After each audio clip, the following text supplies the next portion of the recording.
भारत समाचार। कान खोलकर सुन लो, हाथरस की कलेक्टर, तुम दलित परिवार का क्या कर लोगे? तुम्हारी चुनौती भारत समाचार को स्वीकार है। इंसाफ मिलने तक डटा रहेगा भारत समाचार और गुड़िया को हर हाल में इंसाफ दिलाकर रहेंगे हम। और इसीलिए भारत समाचार लगातार गुड़िया के घर के पास मौजूद है, वहां से एक अपडेट दर्शकों तक पहुंचा रहा है। और कितनी भी धमकी हाथरस की डीएम दे ले, कलेक्टर दे ले, लेकिन उसके बाद भी भारत समाचार जो है वो बिल्कुल हटने वाला नहीं है पीछे। और ये देखिए, ब्रजेश मिश्रा जो कि भारत समाचार के एडिटर इन चीफ भी हैं, वो ट्वीट करके इस बात को कहते हैं, हाथरस के जिलाधिकारी ने गुड़िया के परिवार को धमकाया है, मीडिया के चले जाने के बाद क्या होगा, इसकी धमकी भी दी है। तो कान खोलकर सुन लो कलेक्टर, इंसाफ मिलने तक भारत समाचार की टीम वहीं रहेगी। हम भी देखेंगे कि तुम इस दलित परिवार का क्या कर लोगे। गुड़िया को इंसाफ जब तक नहीं मिल जाता तब तक हम वहीं रहेंगे। तुम्हारी धमकी भरी चुनौती भारत समाचार को स्वीकार है। और ये अंदाज भारत समाचार का लगातार बरकरार है। हम लगातार भारत समाचार जो है वो हाथरस में मौजूद है, एक एक वहां पर जो भी अपडेट आ रही है वो सब दर्शकों तक पहुंचा रहे हैं। और चाहे डीएम मना करे, चाहे प्रशासन मना करे, भारत समाचार वहां पर डटा रहेगा, वहां पर लगातार बना रहेगा और वो हर एक तस्वीर दिखाएगा प्रशासन के वो कारनामे जिसे वो ढकने की कोशिश कर रहे हैं। मीडिया के कैमरे के सामने वो चीजें ना जाएं, इसलिए मीडिया को वहां से जाने के लिए कहते हैं। तो मीडिया वहां पर रहेगा और भारत समाचार वहां पर रहेगा। भारत समाचार एक एक तस्वीर दिखाएगा प्रशासन की दरिंदगी की। और हमारे साथ देखिए हाथरस से हमारी संवाददाता प्रज्ञा लगातार जुड़ी हुई है और प्रज्ञा आज भी वहां पर मौजूद है। प्रज्ञा वहां पर सुबह से पहुंच चुकी है, देख रही होंगी वहां पर क्या कुछ हलचल है। फिलहाल अभी ताजा स्थिति क्या कुछ आप देख पा रही वहां पर? शिवांगी, हाथरस के डीएम की बेशर्मी देखिए कि सबसे पहले तो पीड़ित परिवार को के लिए इंसाफ के लिए कुछ नहीं कर पाया, लगातार सबको बरगलाते रहे, लगातार सबको कंफ्यूज करते रहे कि आखिर चल क्या रहा है हाथरस में। और उसके बाद ये दिखाई पड़ता है कि वो परिवार के लोगों को ही, इस पीड़िता के पिता को ही धमका रहे हैं, डरा रहे हैं। ये कह रहे हैं कि मीडिया आ जाए, कल चला जाएगा। तो ये बात बिल्कुल भारत समाचार स्वीकार करता है और उनकी ये चुनौती हमें स्वीकार है कि जब तक उस गुड़िया को न्याय नहीं मिल जाता हम इसी गांव में रहेंगे और उस घर तक जाएंगे। हमारी गाड़ी को वहां पर रोक रखा है पुलिस वालों ने, आप देख सकते हैं वहां पर पुलिस की गाड़ी खड़ी हुई है और हमारी गाड़ी को उन्होंने वहां पर रोक रखा है। गांव यहां से 1 किलोमीटर की दूरी पर है, हमें अंदर नहीं जाने दिया जा रहा है। लेकिन आज हम वादा करते हैं कि पीड़ित परिवार से मिलने जाएंगे, चाहे ये पुलिस वाले कुछ भी कर ले। और सबसे बड़ी बात शिवांगी, इतने सारे झूठों पर से पर्दा उठा है। मैं स्पॉट पर गई, मैंने स्पॉट पर जाकर देखा जहां पर उसके शव को जलाया गया था। मैं सोचकर हैरान थी, जहां पर उसके शव को जलाया गया था शिवांगी, वहां पर सैनिटाइजर का केन रखा हुआ था। और एक बात और, जहां से राख तक नहीं हटाई गई है, जहां से एक चीज भी नहीं हटाई गई है। बेशक सी बात है कि वहां पर पुलिस वालों को वक्त नहीं मिल पाया होगा, इतनी आपाधापी हो गई कि उस स्पॉट पर दोबारा नहीं जा पाए।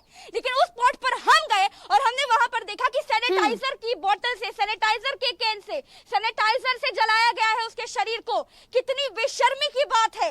सबसे बड़ी बात, परिवार वाले चीखते रहे, चिल्लाते रहे, लेकिन इन्होंने ना परिवार वालों को मिलने दिया, घर में लॉक कर दिया था। ये सबसे ज्यादा बड़ा अत्याचार है जो पुलिस लगातार पहले तो झूठ बोलती रही, उसके बाद एक झूठ छुपाने के लिए लगातार गलतियां करती रही। तो हाथरस के डीएम प्रवीण कुमार जी, आप सुन लीजिए कि जब तक गुड़िया के परिवार को न्याय नहीं मिल जाता हम ऐसे ही इसी गांव में डटे रहेंगे, चाहे आप कुछ भी कर लें। और उस परिवार से हम मिलने जाएंगे। झूठ बोलते रहे डीएम, लगातार कहते रहे कि एसटीएफ की टीम वहां पर है। हम कहते रहे उनसे कि एसटीएफ की टीम जा चुकी है, हमें अंदर जाने दीजिए, हमें अंदर जाने दीजिए। लेकिन उन्होंने हमें अंदर आखिर क्या छुपाना चाहते हैं? हम पीड़ित परिवार से पूछना चाहते हैं यहाँ पर छुपाने की कोशिश तो बहुत से तथ्यों को की जा रही है और आपने वहां पर बताया कि किस तरीके से सैनिटाइजर की आपको बकायदा किन दिखती है। हालांकि सवाल तो तब भी खड़े होते जब वो चिता की आग देखी थी जलते हुए, जहां पर पेट्रोल डालने की भी खबर आई थी। लेकिन उसके बाद क्या पीड़ित परिवार को मिलने नहीं देंगे मीडिया से? क्या बात नहीं करने देंगे? क्यों आखिरकार मीडिया को रोका जा रहा है? बीजेपी के लोग तो कहते हैं कि हमने मीडिया को रोका ही नहीं है, तो फिर वहां पर ये सब क्या हो रहा है? इसका जवाब कौन देगा फिर? ये झूठ है शिवांगी। मैंने कल सारी तस्वीरें दिखाई थी कि मीडिया को रोकने के लिए पुलिस वाले किसी भी हद तक जा सकते हैं। उसका साफ साक्ष्य है कि देखिए वहां पर हमारी गाड़ी खड़ी है और उसके पीछे है पुलिस वाले, वो अपनी गाड़ी वहां पर रोके हुए हैं, हमें आगे नहीं बढ़ने दे रहे हैं, हमसे कह रहे हैं कि आप अंदर नहीं जा सकते। अरे जब डीएम साहब वहां जा करके पीड़ित परिवार को धमका सकते हैं तो उस पीड़ित परिवार की आवाज उठाने के लिए भारत समाचार क्यों नहीं जा सकता?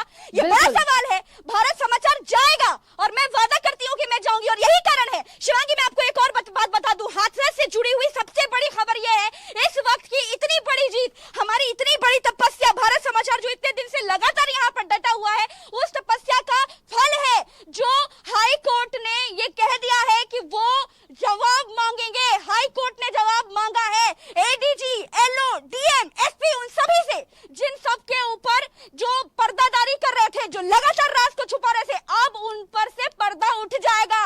डीएम प्रवीण कुमार जी, आप जिस चीज को छुपाने की कोशिश कर रहे थे, जिन लोगों को बचाने की कोशिश कर रहे थे, अब देख लीजिए कि भारत समाचार कैसे आपके उन सभी राजों पर से पर्दा उठता है। और उस रात का राज जो आपने राज रहने दिया था, वो राज आज खुलेगा और भारत समाचार खोलेगा।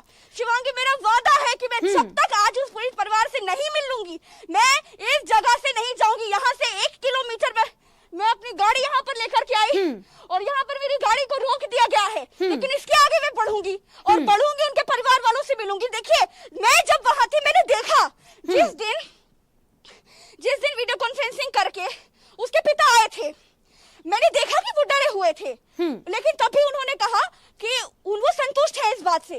जब दोबारा मैंने फोन पर बात करी तो उसके पिता, पीड़िता के पिता रो रो करके कह रहे थे कि हम सीबीआई जांच चाहते हैं। अरे डीएम साहब, कितना झूठ बोलेंगे आप। बिल्कुल प्रज्ञा, और देखिए अगर उन्हें भरोसा होता तो सीबीआई जांच की मांग वो क्यों करते? वही मानेंगे क्या? सही कह रही है प्रज्ञा। देखिए, आपको रोका जा रहा है, भारत समाचार को रोका जा रहा है, लेकिन भारत समाचार पीछे कतई नहीं हटेगा। वो दरिंदगी जो दिखाई है पुलिस वालों ने, वो बर्बरता, वो क्रूरता, उस पर से पर्दा हटा के रहेंगे हम। फिलहाल प्रज्ञा, आपको जब वहां पर रोका जा रहा है तो आप कैसे आगे वो सफर तय करेंगी? और क्या वहां पर और भी मीडिया के लोग हैं जिनको वहां पर पहले ही रोक दिया गया है? क्या सुबह से वहां पर मीडिया का तांता लगना शुरू हो चुका है? क्योंकि डीएम तो पहुंच जाते हैं, जो धमकाते हैं उनको आने जाने की परमिशन है, लेकिन जो सच्चाई दिखाता है वो पीछे रुक जाता है। देखिए शिवांगी, यही सबसे बड़ी बात है। बाहर जो आने का रास्ता है, जो चंदपा थाना है, जो चंदपा थाना क्षेत्र है, वहीं पर ही एडीजी, डीएम, एसडीएम, एडीएम सब कुर्सी लगा करके बैठ जाते हैं और मीडिया लगातार कड़ी धूप में खड़ा होकर इंतजार करता है कि अब हमें अंदर जाने देंगे, अब हमें अंदर जाने देंगे, लेकिन नहीं जाने देते, क्योंकि इनको छुपाना है वो राज, इनको छुपाना है वो राज जो उस परिवार में छुपा हुआ है, उस रात का राज इनको छुपाना है। लेकिन शिवांगी, एक और बात मैं आपको बता दूं कि परिवार जो है, परिवार का ये कहना है कि उन पर दबाव बनाया जा रहा है, तो उस दबाव का जो सच है वो हम खोलेंगे। हम क्यों नहीं मिलने जा सकते? डीएम साहब से मैं ये पूछना चाहती हूँ, डीएम साहब लगातार झूठ बोलते रहे। शिवांगी, मरहूम का जो बयान होता है वो सबसे बड़ा होता है। मरहूम कहती रही, उसका अंतिम बयान था कि उसके साथ गैंगरेप हुआ है, लेकिन डीएम साहब नहीं माने। अरे क्यों नहीं माने डीएम साहब? क्या आप जो कहेंगे वही चलेगा क्या? उसका परिवार कहता रहा कि उसके साथ रेप हुआ है, वो लड़की कहती रही, वो लगातार लड़ती रही इंसाफ के लिए। आपकी आंखें नहीं पसी जी?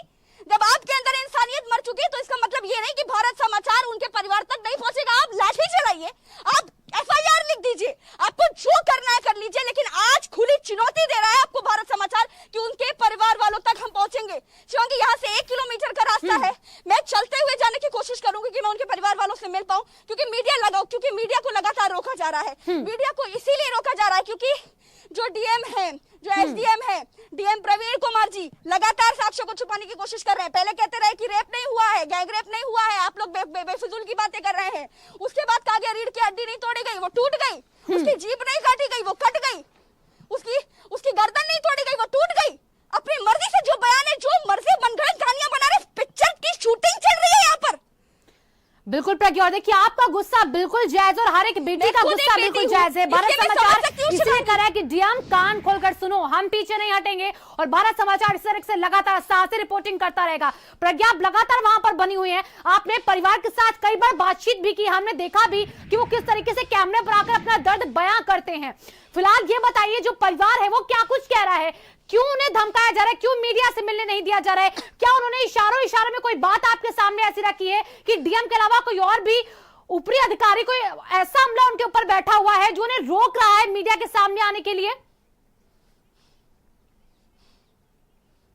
देखिए साफ बात है शिवांगी, सब कुछ साफ है, अब सब कुछ साफ हो चुका है। वो ऐसे क्योंकि वहां पर वाल्मीकि परिवार के कुछ लोग वहां पर रहते हैं एक साथ, कुछ 2-4 परिवार का गांव, 2-4 परिवार का मोहल्ला होगा वहां पर, और चारों तरफ ठाकुर लोग रहते हैं। तो परिवार वालों का कहना है कि वहां के जो उच्च जाति के लोग हैं वो उन पर दबाव बनाने की कोशिश करते हैं, और कहीं ना कहीं पर परिवार वालों का ये भी कहना है कि शायद वो जिस बाजरे के खेत में जहां पर वो गई थी घास काटने के लिए, वो उच्च जातियों वालों का है। इसके पहले भी कुछ यहाँ के जो ग्रामीण थे उनसे मेरी बात हुई थी, उन्होंने कहा था कि इसके पहले भी एक बार कुछ ऐसी लड़ाई हो चुकी है इस बात को लेकर के कि आप नीची जाति का आदमी उच्च जाति के गांव में खेत में घास काटने कैसे आ सकता है, इस बात को लेकर कुछ हो चुका है। लेकिन उसके बाद जब वो बच्ची वहां पर घास काटने के लिए जाती है, माँ से दूर होती है, और वो 4 दरिंदे उसके गर्दन खींच करके कपड़ा दुपट्टे से उसकी गर्दन खींचते हुए उसको अंदर लेकर के जाते हैं, उसका बलात्कार करते हैं, उसके साथ ऐसी दरिंदी करते हैं। तो ये साफ है कि यहाँ पर उच्च जाति के लोगों को या जो भी बात है वो जल्द ही सामने आ जाएगा। जिसको भी बचा रहे हैं हाथरस की पुलिस, जिसको भी बचा रहे हैं, सारे उच्च अधिकारी मिले हुए हैं। ये आपको मैं साफ बता दूं, यहाँ पर मुझे किसी बात का डर नहीं है। किस बात का डर है?